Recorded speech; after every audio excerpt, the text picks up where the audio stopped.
সমূহ অসমবাসী ৰাইজলৈ সংবাদ মাধ্যমৰ জৰিয়তে আমি আহ্বান জনাম যে আমি আজি প্ৰায় 8 বছৰ কাল স্থানীয় ৰাইজে বীৰাংগনা মূলা গাভৰুৰ মৈদাম বুলি দাবী কৰি অহা মূলা গাভৰু মৈদামত এইবাৰ আহোম জাতীয় মহাসভাই কেন্দ্ৰীয়ভাৱে মেডাম মেফি আয়োজন কৰিছে।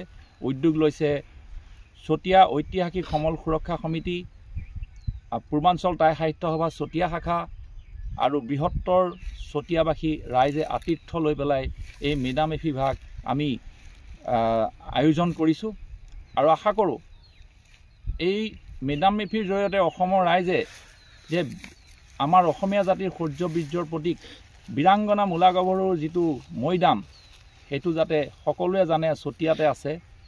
গতিকে আমি আহ্বান জনাম সকলো ৰাইজ 31 জানুৱাৰী 2025 তাৰিখে ইয়াতে উপস্থিত হৈ এই মেডাম মেফি ভাগত যি পূজা অৰ্চনা হ'ব তাতে আশীৰ্বাদ ল'বহি বুলি আমি আশা কৰিলোঁ। আৰু ইয়াতে এটা চাউল ধোৱা পুখুৰী আছে, ইয়াতে এখন হাতীশাল আছে, ইয়াতে আছে সেনা চাৱনী, যিটো মাটি পাহাৰ বুলি কয় সেইটো আছিলে সেনা চাৱনী। আৰু দিকৰাই মুখৰ ৰণত মৃত্যু হৈছিলে আৰু দিকৰাই নদীখন এই মূলা গাভৰু মৈদামৰ পৰা প্ৰায় 1 কিলোমিটাৰ ভিতৰতে অৱস্থিত। আৰু এখন গৰীয়া গাঁও আছে আৰু ইয়াতে 3খন টাই আহোম গাঁও আছে।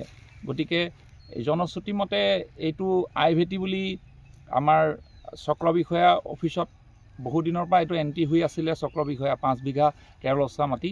গতিকে আমি সকলোৱে দাবী কৰিছোঁ আহোম জাতীয় মহাসভাই প্ৰথম 2022 চনত ইয়াতে মেডাম মেফি আয়োজন কৰিছিলে আৰু তেতিয়াই অসমৰ পৰা বিভিন্ন প্ৰান্তৰ পৰা আমি সমাদৰ লাভ কৰিছিলোঁ।